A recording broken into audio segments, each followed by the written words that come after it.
Bueno, Bueno, buen día a toda la gente que se ha conectado. Vamos con un encuentro más del curso MINSE de manejo inicial del paciente crítico pediátrico.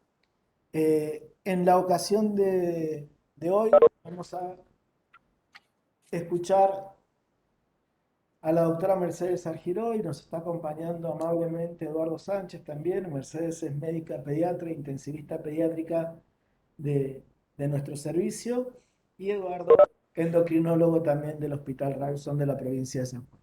Así que sin mucho más que decirles, cualquier duda, inquietud o si hay problemas de audio o video nos avisan por el chat. Largamos la presentación. Mercedes, eh, todo el auditorio es suyo, me muevo y la dejo hablando. bueno. Avíseme si escuchan mal porque la verdad que yo estoy escuchando un poquito mal. Bueno, buenos días. Como dijo Javier, mi nombre es Mercedes Argiró. Yo soy médica de la terapia intensiva del Hospital Rawson y contamos con la presencia del doctor Eduardo Sánchez, que es endocrinólogo de nuestro hospital. Hoy vamos a hablar de cetocidosis diabética y estado hiperosmolar. Ahora, a modo de introducción, vamos a decir que la cetocidosis diabética es el resultado de una deficiencia de circulación de insulina y de un aumento de los niveles de hormonas contrarreguladoras, como son las catecolaminas, el glucagón, el cortisol, las hormonas y la hormona de crecimiento. Esta deficiencia puede ser severa, que generalmente se da en pacientes recientemente diagnosticados o en pacientes que por diferentes causas omiten las dosis de insulina, o esta deficiencia puede ser relativa, por ejemplo, cuando aumentan las hormonas contrarreguladoras en respuesta, por ejemplo, a un estrés como la sepsis o el trauma. Esto va a llevar a una descompensación metabólica a pesar de que el paciente se aplique las dosis recomendadas de insulina. Ahora, esta combinación de deficiencia de insulina y aumento de hormonas contrarreguladoras va a llevar a un estado de catabolismo acelerado con aumento de la producción de glucosa, tanto por el hígado como por el riñón, vía glucogenólisis y gluconeogénesis. Y además, las hormonas contrarreguladoras aumentan la lipólisis y a consecuencia la cetogénesis, causando cetonemia y acidosis metabólica. Ahora, una hiperglucemia mayor de 180 miligramos de cilitro va a superar el umbral renal, entonces vamos a perder glucosa por la orina. Eso va a provocar una diuresis osmótica. Acuérdense que la glucosa es osmóticamente activa. Va a provocar eso deshidratación y pérdida de electrolitos. Y esto a veces va a estar agravado además por los vómitos que produce la misma cetosis severa. Todos estos cambios también estimulan la producción de hormonas del estrés, produciendo mayor insulinoresistencia y empeorando la hiperglucemia y cetonemia.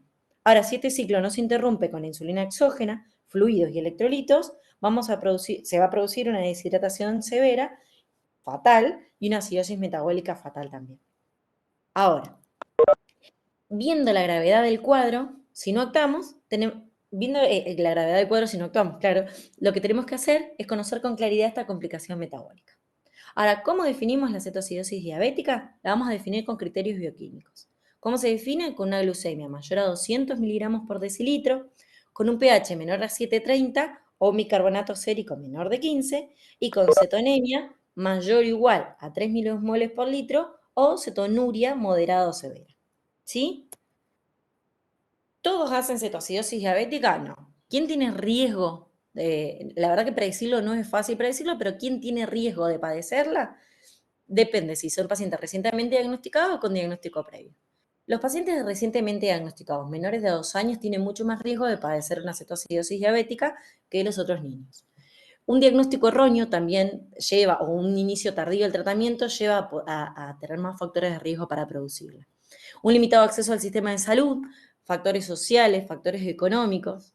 Y los pacientes con diagnóstico previo tienen más riesgo de padecerla, aquellos que presentan omisiones de las dosis de insulina, aquellos que tienen pobre control metabólico o han tenido previamente episodios de cetoacidosis diabética, aquellos con gastroenteritis con vómitos persistentes que van a impedir una buena hidratación y compensar lo que está sucediendo, aquellos con desórdenes psiquiátricos como los trastornos alimenticios, circunstancias familiares difíciles, como por ejemplo abuso por parte de los padres, periodos de la vida también críticos como la pubertad o las niñas adolescentes, niñas, el consumo excesivo de alcohol, el limitado acceso al sistema de salud y los primeros días de uso de la bomba de insulina también puede provocar esto.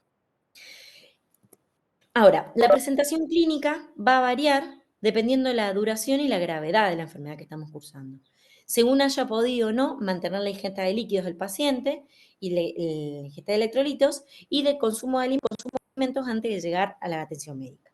¿Cómo puedo encontrar el paciente? Lo puedo encontrar deshidratado, taquicárdico, taquimneico, con respiración acidótica de Kussmaul, con aliento cetóxico, o sea, con olor como manzana, náuseas, vómitos, dolor abdominal, y si llega a ser una cetoacidosis severa, puedo presentarse con compromiso del sensorio, con visión borrosa, con confusión, con somnolencia, con alteración del nivel de conciencia. Entonces, lo primero que vamos a hacer, que tenemos que hacer, es clasificar a la cetoacidosis diabética. ¿Cómo lo hacemos? Con el valor, también bioquímico, con el valor de pH y con el valor de bicarbonato. Y lo voy a clasificar en leve, en moderada o en grave.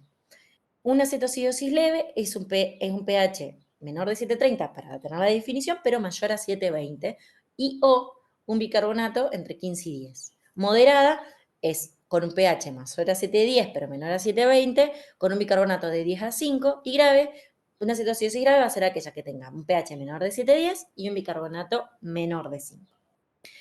Y otra cosa que tenemos que saber, que a veces nos encontramos, a veces no es tan fácil hacer la clasificación, nos encontramos con que el resultado de nuestro paciente no están en una sola categoría, entonces lo que tengo que elegir es la clasificación de mayor gravedad. Por ejemplo, si tengo un paciente con un pH de 7, pero con un bicarbonato de 6, que una es grave y otra es moderada, yo elijo una cetoacidosis grave. O sea, estoy frente a una cetoacidosis grave.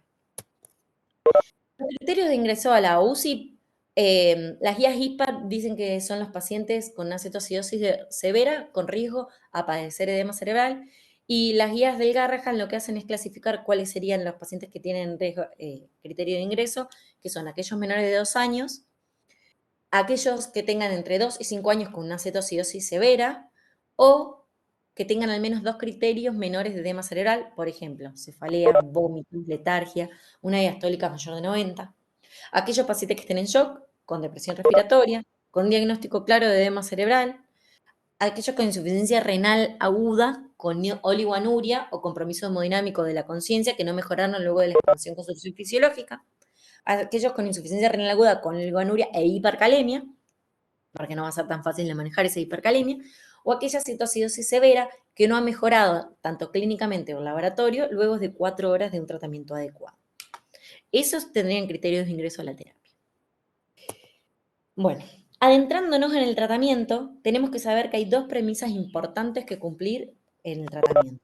Una es que la corrección del trastorno metabólico tiene que ser gradual para prevenir las complicaciones asociadas al cuadro que estamos atravesando. ¿Cuáles son las complicaciones y más temidas? El edema cerebral y la hipocalemia. Y la otra premisa importante es que la administración de fluidos es inicialmente más importante que la administración de insulina. Y antes de iniciar en el tratamiento más específico, vamos al tratamiento de ingreso, que lo importante y más importante de todo es el ABC. El ABC que hacemos ante todo paciente eventualmente crítico. ¿De qué se trata? Ver que tenga una vía aérea permeable, que tenga una buena respiración, una buena ventilación, que esté hemodinámicamente compensado y recién ahí poder avanzar con el cuadro. Medir una glucemia capilar y cetonas en sangre sería lo ideal. Yo sé que no en todos los lugares hay cetonas en sangre y si no lo podemos hacer, deberíamos medir las cetonas en orina con tiras reactivas. Tomar una muestra de laboratorio, que ahora vamos a charlar bien de cuál es el laboratorio. Pesar al paciente, no necesito el peso referido por el paciente, sino el peso actual de este momento del paciente. Y otra cosa con la que nos encontramos a veces, que estamos medio perdidos, es en el paciente obeso. En el paciente obeso tenemos que usar el peso ideal para la talla, no es el peso actual, es el peso ideal para la talla de ese paciente. ¿Cómo se calcula? Les dejé ahí la fórmula. Es un cálculo que deberíamos hacer. El índice de masa corporal para el percentilo 50 de esa edad multiplicado por la altura en metros cuadrados. Cuando lo saco, tengo el peso ideal con el que tengo que hacer todos los cálculos. Una cosa importante también es que no tengo que yo estimar por clínica el grado de deshidratación. Ahora le voy a explicar cómo se hace. Hay que evaluar el nivel de conciencia usando la escala de Glasgow. Si sospecho que tengo una infección o tiene signos de infección, lo cultivo y trato el foco, pero además tengo que seguir el tratamiento del aceto, si lo llega a tener. Y si tiene una bomba de insulina, inmediatamente retiro la bomba de insulina y no la utilizo para el tratamiento de la cetoacidosis diabética. Otra cosa que tenemos que saber es que el éxito del tratamiento del aceto va a depender de hacer controles clínicos de laboratorio y darle el tratamiento todo en los tiempos establecidos. No es como más o menos a mí me parezca, sino que todo tiene que ser con un tiempo adecuado. ¿Cómo deberían ser los controles? Al ingreso tengo controles clínicos, le hago un estado ácido base con un medio interno, calcio, fósforo y magnesio, glucosa y cetonas, hemograma, función renal y horario necesito sí o sí, además de los controles de signos vitales, glucosa y cetonemia, glucosa y cetonemia. Acuérdense que si no tengo cetonemia, son cetonas en orina, ¿sí? Cada 2 horas hacer un medio interno y un estado ácido base, que cada 1 o 2 horas, dependiendo de cómo van los resultados y el estado del paciente, y cada 4 horas sí volver a hacer todo el laboratorio completo. Bueno, los objetivos del tratamiento con líquidos y electrolitos van a ser, primero, restaurar el volumen circulatorio que les dije que habíamos perdido. Otra, poner el déficit de agua intra y extravascular y de electrolitos. Y otra es mejorar el filtrado glomerular para favorecer el clearance de glucosa y cetonas en el plasma. Hace un ratito les dije que no había que estimar el grado de deshidratación y que la administración de fluidos es inicialmente más importante que la administración de insulina. Se sabe que estimar el grado de deshidratación va a ser inexacto y va a ser erróneo. Entonces, la deshidratación de la cetoacidosis diabética habitualmente oscila entre 5 y 10%, no más. El shock en pediatría, la verdad que con cetoacidosis diabética es raro. Entonces se establece que en una cetoacidosis diabética moderada estamos hablando de una deshidratación entre el 5 y el 7%. Y para una cetoacidosis diabética severa, la deshidratación sería del 10%. ¿Para qué nos sirve esto? Para poder hacer los cálculos del líquido a administrar. Acá quise graficarles cómo deberíamos hacerlo. Va a haber un líquido de inicio que vamos a administrar en la primera hora, y ahora vamos a charlar sobre eso, y recién después de esa hora vamos a administrar durante 24 horas un líquido de mantenimiento e insulina, no antes. Vamos a desglosarlo. El líquido de inicio consiste en la administración de solución fisiológica o solución salina al 0,9%, endovenoso con bomba. Aclaro esto porque no debe ser ni en bolo ni en push, ¿sí? Y todo esto durante 1 hora. Así que durante 1 hora voy a administrar, dependiendo de qué cetoacidosis nos encontramos, si moderada o severa, la cantidad de líquido a infundir va a ser una cetoacidosis diabética moderada, le infundo durante 1 hora con bomba 10 mililitros por kilo de solución fisiológica. Si es una cetoacidosis diabética severa, le infundo con bomba solución fisiológica 20 mililitros kilo durante 1 hora, endovenoso. Ahora, al finalizar esa hora, inicia el tratamiento del líquido de mantenimiento. ¿Qué voy a hacer? Voy a hacer un plan de hidratación parenteral, solo que medio a medida. ¿Cuánto calculo? También depende de la severidad del aceto. Si es una acetoacidosis diabética leve, con intolerancia laboral, porque si es con tolerancia puedo hacer laboral, si es con intolerancia laboral o moderada, hago 3.000 metros cuadrados mililitros día, o sea, durante 24 horas, con un máximo de 5 litros por día. Y si es severa, uso 3.500 mililitros metro cuadrado día con un máximo de 6 litros. Ahora, ¿cómo armo este plan de hidratación parenteral? De esta manera. Si yo tengo una glucemia mayor a 250 de inicio, voy a usar un destrozado del 2,5%.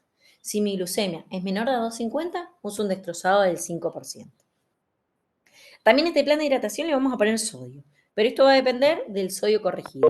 Ahí les dejé a mano puesta la fórmula de cómo se calcula el sodio corregido, ¿sí? Es el sodio esperado en ausencia de hiperglucemia. Entonces, si tengo un sodio corregido menor de 130, en el plan de hidratación parenteral le voy a poner 140.000 equivalentes por litro de sodio. Si el sodio corregido me da mayor a 130, le voy a poner menos, o sea, 100.000 equivalentes por litro, ¿sí? Esta concentración plasmática de sodio debería ir aumentando al mismo tiempo que disminuye la glucosa plasmática. Si este aumento de sodio plasmático no ocurre, hay que aumentar este aporte. No me quedo limitado a este aporte que fui calculando al inicio. Esto es un cálculo para el inicio. El objetivo de todo esto es bajar paulatinamente la osmolaridad efectiva plasmática, que ahí también les dejé el cálculo. Y después vamos a ver por qué es tan importante ir disminuyendo paulatinamente esta osmolaridad hasta tenerla normal. Pero vamos de a poquito. A este plan de hidratación parenteral también le voy a poner potasio, pero dependiendo del potasio medido, no del potasio corregido. ¿Sí? No corrijo el potasio con el pH. Entonces, los pacientes que tienen una cetoacidosis diabética severa o de cetoacidosis diabética, lo que tienen es una depresión de potasio corporal total. Pero el potasio plasmático puede estar normal, aumentado o bajo. Entonces, tengo un potasio menor de 2,5, lo corrijo. Si es de 2,6 a 3,4, al líquido de inicio, ¿se acuerdan aquel que usamos en la primera hora? Le pongo 20 equivalentes por litro de potasio. Y además, al plan que estamos armando, le pongo 40 equivalentes por litro. Si tengo entre 3,5 y 6, o sea, normal, lo que hago es ponerle al plan 40 equivalentes por litro. ¿Sí? Y si tengo mayor de 6, inicialmente no le pongo potasio. Ahora, los pacientes con cetoacidosis diabética también tienen una depresión del fósforo corporal total, especialmente del compartimiento intracelular. Sumado a eso, cuando le voy a administrar insulina, lo que va a ocurrir es que va a ingresar el fósforo en la célula, por lo que su concentración plasmática va a disminuir más todavía. Y como si esto fuera poco, hay más riesgo de hipopotasemia si continúa la hidratación endovenosa por más de 24 horas sin alimentos. Entonces, por lo tanto, hay que corregir el fósforo si su valor es menor a 2 o si su concentración disminuye al 50% del valor inicial. Una vez que iniciamos la alimentación, el aporte oral suele ser suficiente para mejorar los valores séricos del fósforo, así que no hay problema. La cetoacidosis, la acidosis severa, de la cetoacidosis diabética revierte con fluidos e insulina. No hay beneficio demostrado con la administración de bicarbonato, por lo que no se recomienda el uso de bicarbonato. De hecho, el uso de bicarbonato se asocia a mayor riesgo de edema cerebral.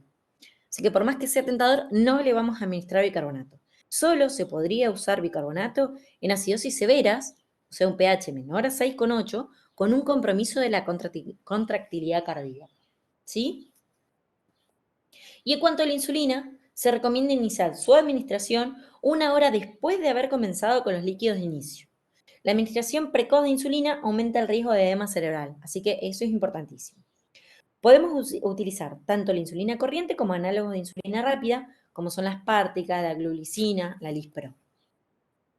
La dosis inicial y que generalmente es requerida hasta la resolución de la cetoacidosis diabética es de 0,1 unidad kilo hora.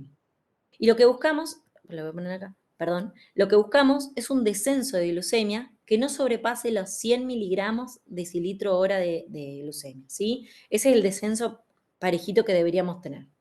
Si es así, o sea, si sobrepasa estos 100 miligramos decilitro hora, deberíamos descender la dosis de insulina a 0,05 y si es necesario a 0,03.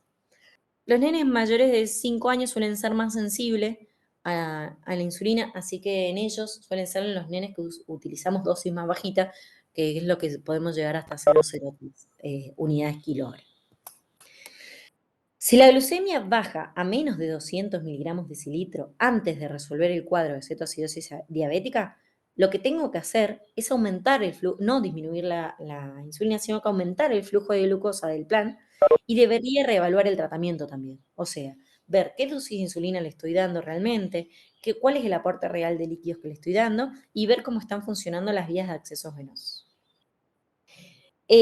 La insulina podría utilizarse en goteo continuo, que es lo que utilizamos nosotros en la terapia endovenoso, o también podría ser subcutáneo, pero jamás, jamás, jamás en bolo, porque tiene riesgo de edema cerebral, porque puede producir hipocalemia severa y porque puede producir una rápida disminución de la presión osmótica y eso producir un shock en el paciente. Y acá voy a frenar un poquito porque quiero hacer una salvedad sobre el preparado del goteo de insulina. Por un lado, es que deberíamos indicar, el goteo de insulina debería ser como estandarizado para justamente que no haya errores en la preparación y no producir hipoglucemias severas ni riesgo de edema cerebral. Entonces deberíamos indicar la misma cantidad de unidades de insulina en las mismas cantidades de mililitros de solución fisiológica. Por ejemplo, usar 60 unidades de insulina en 60 mililitros de solución fisiológica y así preparar la jeringa. Entonces, por mililitro de solución nos quedaría 1 unidad de insulina, ¿sí? Eso lo divido por el peso y tengo las unidades kilo hora que necesito pasarle al paciente. ¿Se entendió?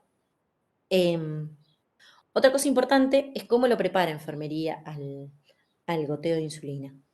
Debería, primero, cargar la jeringa con insulina y solución fisiológica. Con eso, purgar el prolongador. Dejar reposar 30 minutos y después de eso, descargar el contenido de la jeringa y del prolongador y ahí sí, volver a llenar de nuevo con la insulina y la solución fisiológica, con la misma jeringa y el mismo prolongador, y eso se puede utilizar durante 12 horas. Y luego de 12 horas deberíamos cambiar de otra vez, prepararlo de nuevo de la misma manera. Bueno, espero que se haya entendido eso. Sigamos. ¿Cuándo podemos decir que ha resuelto la cetoacidosis? Cuando tengo un pH mayor de 7,30, cuando tengo un bicarbonato mayor de 15, como en estado general, y cetonas en sangre menor a 1, o trazas de cetonas en orina, ¿sí? ¿Por qué se prefiere las cetonas en sangre? Porque la cetonuria o cetonas en orina persisten característicamente durante varias horas después de que su nivel plasmático volvió a la normalidad. Por eso que se aceptan trazas y no ausencia de cetonas como criterio para determinar la resolución de la cetoacidosis. Ahora, la complicación más temida de la cetoacidosis diabética y su manejo es el edema cerebral, que lo venimos nombrando desde hace rato. Suele ocurrir entre el 0,5 y 0,9% de los pacientes con cetoacidosis diabética. En realidad suele ocurrir clínicamente entre el 0,5 y el 0,9% de la cetoacidosis diabética, con una mortalidad alta del 21 al 24%. Hay una serie de criterios para diagnosticarlos, que se los dejo en esta tabla para ir memorizándolo, para estar alerta, que con un criterio diagnóstico o dos criterios mayores, o uno mayor y dos menores, tienen tienen el criterio diagnóstico, perdón, con una sensibilidad del 92% y una especificidad del 96%. Sí, a veces es muy obvio con criterios diagnósticos ponerle respuesta motora verbal anormal, con postura de decorticación y deceleración, con parálisis craneales, con patrón de respiración normal, pero si miramos los criterios menores, son criterios donde tendríamos que estar bastante alertas porque habla de vómitos persistentes luego de la primera hora, dolor de cabeza, que inicia el dolor de cabeza o empeora con el tratamiento, con tendencia al sueño, letargia, con diastólicas mayores de 90 o ya tener menos de 5 años, son criterios menores, ¿sí? Así que deberíamos estar muy atentos a esto. Bueno, y a pesar de grandes esfuerzos por identificar cuál es la causa del edema cerebral, su patogenia aún no se comprende completamente. Lo que sí se conocen, los que serían los factores de riesgo, ya sea intrínsecos del paciente, factores de riesgo de laboratorios, al diagnóstico o los relacionados al tratamiento. Intrínsecos del paciente son los pacientes con menor edad, la mayor duración de síntomas previos al diagnóstico, una diabetes reciente diagnóstico, una hipocapnia, aumento de urea, una acidosis severa, la administración, como habíamos hablado, de bicarbonato de sodio, temprana y marcada disminución de osmolaridad. Acuérdense que les dije que la osmolaridad plasmática debe tener un descenso paulatino. La falta de aumento o disminución del sodio durante la corrección de glucemia. Acuerdan que les dije hoy cuando hablábamos del sodio que el sodio tiene que ir aumentando cuando yo voy disminuyendo la glucemia. Administrarle mucho líquido en las primeras 4 horas o administrar insulina durante la primera hora. Todos estos son factores de riesgo para tener edema cerebral. El tratamiento del edema cerebral es básicamente de sostén. Se debería iniciar inmediatamente, luego de la sospecha diagnóstica, manteniendo una buena hemodinamia, una buena TA, la cabecera a 30 grados y administrar líquidos hiperosmolares como el mannitol o solución hipertónica, obviamente al hacer el diagnóstico. Acá les dejo las dosis tanto de mannitol como la solución hipertónica.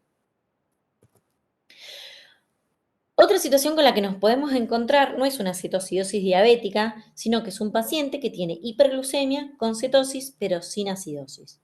¿Cómo manejo esta situación? Deberíamos realizar controles horarios de glucemia y cetonemia hasta lograr una cetonemia menor a 0,6 milimoles por litro. Tengo que hacer correcciones horarias con insulina subcutánea a 0,1 unidad kilo y realizar una hidratación con un aporte de glucosa suficiente para evitar una glucemia menor de 200 mientras le voy dando la insulina, que es lo que me va a sacar de la cetosis. Si tiene una buena tolerancia oral, esta administración de líquidos la puedo hacer con sales de hidratación oral, con agua, con gaseosa sin azúcar o con jugos de fruta. Y el otro cuadro, nuestro otro cuco, que tenemos que saber, que me puedo encontrar, es el estado hiperosmolar hiperglucémico. ¿Qué es? Es un estado en el que hay una hiperglucemia extrema que está acompañado de hiperosmolaridad sin una cetosis significativa, ¿sí? Acá, a diferencia de la cetoacidosis, la cantidad de insulina alcanza para disminuir la lipólisis y así inhibir la cetogénesis, por eso hay acidosis metabólica. Sin embargo, acá la cantidad de insulina es insuficiente para inhibir la glucogenólisis y la gluconeogénesis. Así como también es insuficiente para estimular la captación de glucosa por la célula, generando todo esto una hiperglucemia marcada, y la hiperglucemia marcada va a generar una diuresis osmótica que va a ser responsable de la semejante depresión de volumen que voy a tener en este caso. Es por eso que el tratamiento se va a basar principalmente en restituir el volumen y arreglar las alteraciones hidroelectrolíticas que tenga, y no tanto en administrar insulina como si nos pasaba en la cetoacidosis diabética. Los criterios diagnósticos para reconocer esta emergencia diabetológica son una hiperglucemia grave, mayor a 600 miligramos por decilitro, una osmolalidad sérica efectiva mayor a 320, acuérdense que les dejé la fórmula previamente, o hipovolemia, ausencia de una cetoacidosis importante, porque dijimos que si no sería una cetoacidosis, tiene que tener un pH mayor de 7,30 y un pK mayor de 15, ausencia o leve cetonemia y leve cetonuria, y alteraciones de la conciencia o convulsiones. Como dijimos, ¿cómo vamos a tratar esto? Primero siempre es el ABC, igual que como cualquier paciente eventualmente crítico. Luego vamos a iniciar la administración de líquidos. También acá vamos a utilizar un líquido de inicio, que en este caso es en push y a 20 mililitros kilo de solución fisiológica, y luego va a continuar con el líquido de mantenimiento, que como en este caso es mucho más que la cetoacidosis diabética, porque acá usamos 6.000 mililitros metro cuadrado de líquido con un máximo de 10 litros y medio de solución fisiológica, más las pérdidas concurrentes. Nuestro objetivo primordial va a ser disminuir, como dijimos, paulatinamente la osmolalidad plasmática efectiva hasta normalizarla. Si la glucemia llega a disminuir más del ritmo que yo quiero, o sea, más de 100 miligramos, decilitro hora, lo que tengo que hacer, o si tengo una glucemia menor de 250, lo que tengo que hacer es agregar un dextrosado al plan, porque acuérdense que lo habíamos hecho con solución fisiológica esto. ¿Cómo termino de armar este plancito? Voy a agregar sodio, 125 miliequivalentes de sodio, y voy a ir aumentándolo para lograr un descenso de sodio plasmático de 0,5 miliequivalentes por litro por hora, no más, y un descenso de glucemia de 70 a 100 miligramos decilitro hora. Si el potasio plasmático es normal y el paciente orina espontáneamente, agrego potasio al plan a 40 miliequivalentes por litro. Y por último, saber que también acá hay un gran déficit de fósforo y de magnesio, entonces los corrijo si hay síntomas o si tengo un fósforo menor de 2 y un magnesio menor de 1. En el estado hiperosmolar hiperglucémico, el bicarbonato está directamente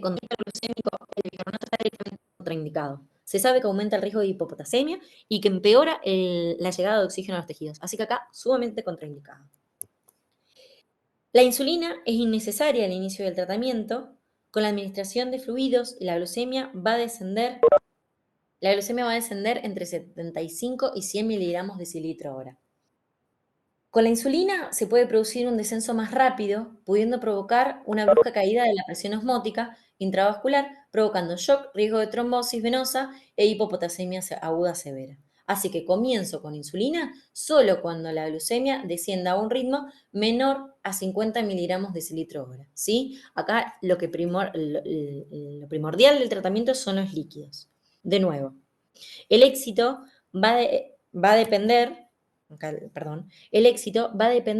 de realizar controles clínicos de laboratorio y aplicar el tratamiento en los tiempos establecidos. Y es muy parecido el tema del laboratorio y de los controles como la cetoacidosis diabética, solo que acá al inicio, además de la función renal, le sumo la CPK y ahora les digo por qué, y horario hasta la resolución, acá sí le sumo los estados ácido-bases y medio interno a la glucosa, ¿sí? A la glucemia. Cada 2 horas debería ser una CPK y cada 4 horas, además, calcio, fósforo y magnesio, además de lo que venimos usando. ¿Por qué les nombré la CPK? Porque las principales complicaciones del estado hiperosmolar son la trombosis venosa profunda, que está asociada al uso de accesos venosos centrales.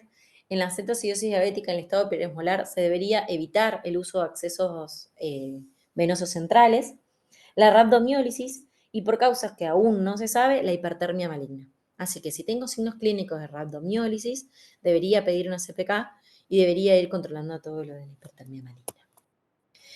No sé si tengo tiempo, Javi. Acá había dejado para hacer un repaso de todo lo que vimos, pero me parece que estamos medio jugados con el tiempo. Decime vos si puedo hacer el repaso o no. Lo hagamos, Mercedes. Dale. Bueno, Puse así como un repaso para poder rellenar todo lo que habíamos visto. Vamos a hablar ahora de cetocidosis diabética. Acuérdense, lo primero es la clasificación. Leve, moderada, severa, dependiendo de las características bioquímicas. Los líquidos de inicio también van a depender de la clasificación que hice. ¿Sí? El líquido de inicio era solución fisiológica en 1 hora. Acuérdense, nada de bolos y ni nada de push. Entonces, dependiendo de eso, el leve con intolerancia oral lo voy a hacer por vía oral. Si no, lo hago como moderada a 10 mililitros por kilo y en grave 20 mililitros por kilo. Después de la primera hora, líquidos de mantenimiento. A 3.000 mililitros si llega a ser moderada, a 3.500 si llega a ser severa. ¿Sí? ¿Cómo lo armo? Dependiendo de cómo tengo los electrolitos. Acuérdense, con una glucemia más baja le pongo destrozado al 5, glucemia mayor de 250 le pongo destrozado al 2,5. Los líquidos de mantenimiento, el sodio, depende del sodio corregido, no del sodio que tengo. Así que, dependiendo de un sodio corregido menor o mayor de 130, es cuánto le voy a poner de sodio al plan. Potasio, acuérdense que es potasio plasmático, no potasio corregido con el pH. Lo voy a poner en el plan o en los líquidos de mantenimiento, dependiendo, o lo voy a corregir dependiendo de cuánto tenga. Nada de bicarbonato, a no ser que tenga un pH menor a 6,8 o compromiso de la contractilidad cardíaca. Corrijo si es necesario el fósforo. La insulina arranca a partir de la primera hora. Antes no. Acuérdense del riesgo de edema cerebral. Inicio a 0,1 unidad kilo o con un goteo de 0,1 unidad kilo hora. ¿Sí? ¿Cómo lo preparo? Como habíamos dicho, en la jeringa, misma cantidad de insulina, misma cantidad de unidades de solución fisiológica. Y otra cosa que no les dije anteriormente es que tiene que haber un acceso vascular únicamente para la insulinoterapia. No me puedo arriesgar a que nadie venga y puye queriéndole pasar antibióticos, queriéndole expandir, a que alguien me haga un push de insulina. Así que la insulina va en una vía separada. Eso es como el resumen de la cetoacidosis diabética. Y el resumen del estado hiperesmolar, acuérdense los criterios diagnósticos que tengo, ¿sí? Que son criterios tanto bioquímicos como clínicos. O sea, la alteración de la conciencia cuenta como un criterio.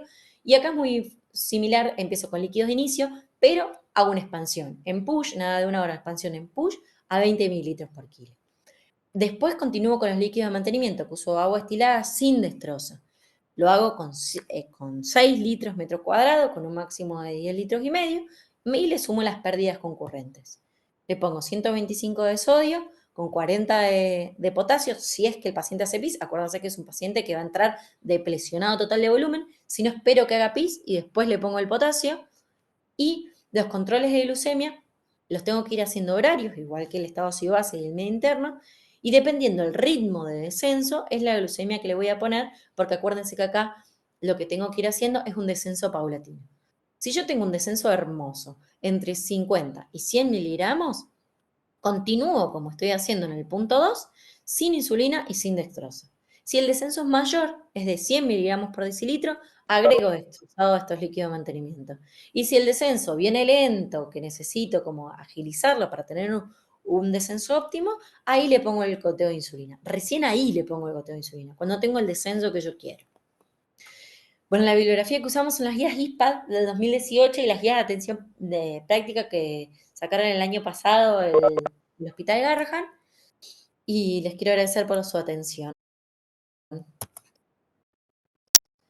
Y listo, y ya está. Bueno, muchas gracias. Muchísimas Si tienen alguna gracias. pregunta, Muchísimas gracias, Mercedes. Vamos a ver si hay preguntas por el chat. Vamos a darle un ratito para las preguntas.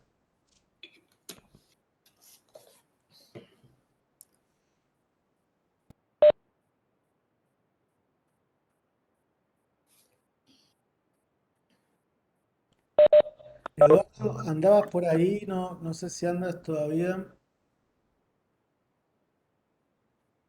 Hola Javi, sí, estoy acá, sí, Buenísimo. estoy acá.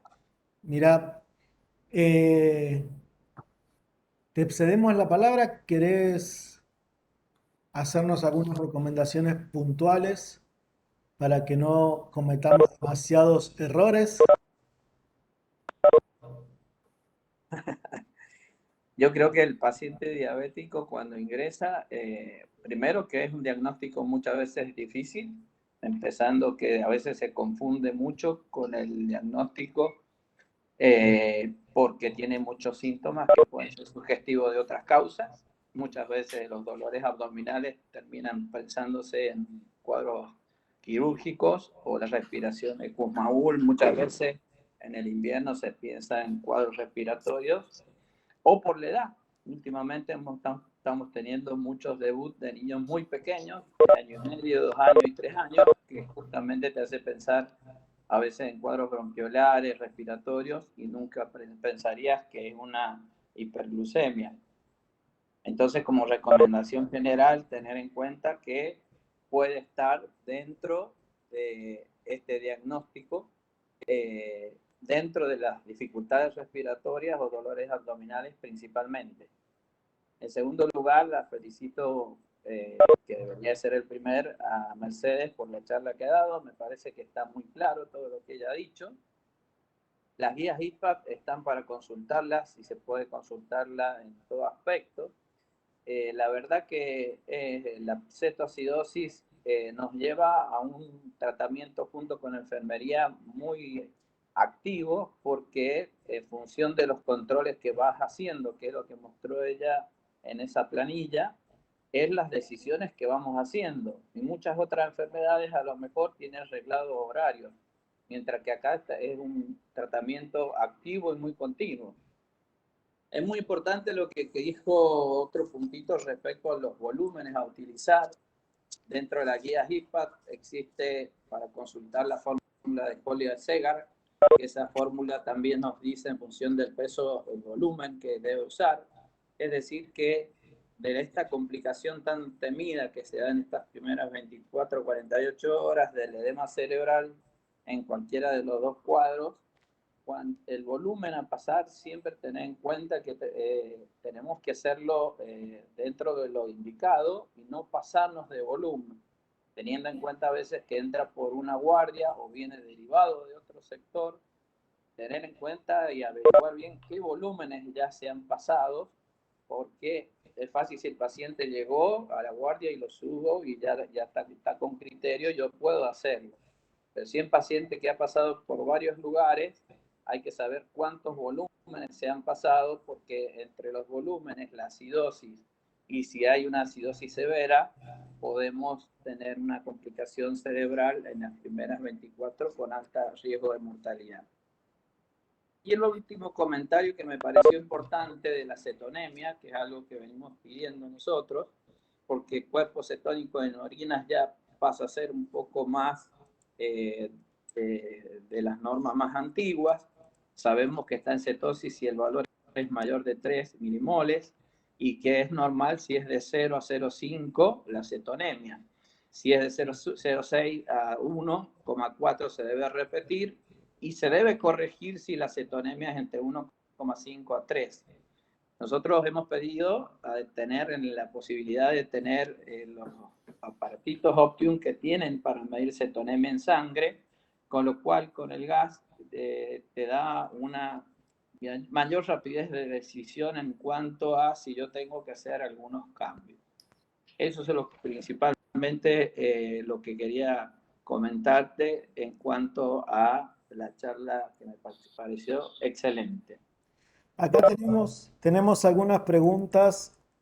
Una de las preguntas es si se puede usar Ringer en lugar de solución fisiológica para la estabilización, como estamos haciendo en los casos de shock. Me parece que tiene que ver con el láctico. El Ringer tiene lactato. No sé si le va a venir muy bien, y yo no he leído que se pueda usar Ringer. No, en ningún lugar está utilizado como base inicial. Lo ideal de este paciente, porque nosotros no sabemos cuánto tiempo para atrás ha estado con este cuadro de cetosis. Entonces, lo ideal es una expansión rápida, y lo primero es fisiológico antes de un Ringer. Excelente. Por ahí preguntan si el circuito se puede purgar con la misma mezcla que está preparada para pasarle de insulina. Me imagino el circuito se purga con la mezcla que se va a infundir, así que eso me parece que no habría muchas dudas. Exactamente. Y después Exacto. la preparación de insulina con infusión continua, que recién la mencionamos. Eh,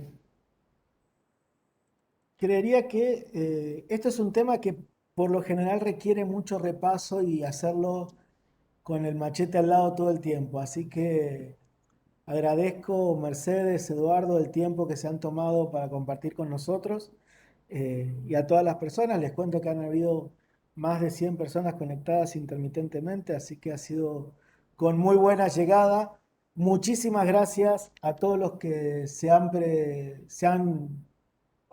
conectado hoy y nos encontramos dentro de 15 días. Gracias Mercedes, gracias Eduardo y gracias a Bueno, todos los participantes. no, gracias a ustedes. Gracias, Eduardo, por haber participado. No, Muy, gracias a ustedes por la invitación. Cualquier muy, duda, ahí estamos. pero muy buena la charla, Mercedes. Muchísimas gracias. Gracias, Javi. Buen Nos fin de vemos. semana. Felicitaciones, Mercedes. Gracias. Muchas gracias. Nos vemos.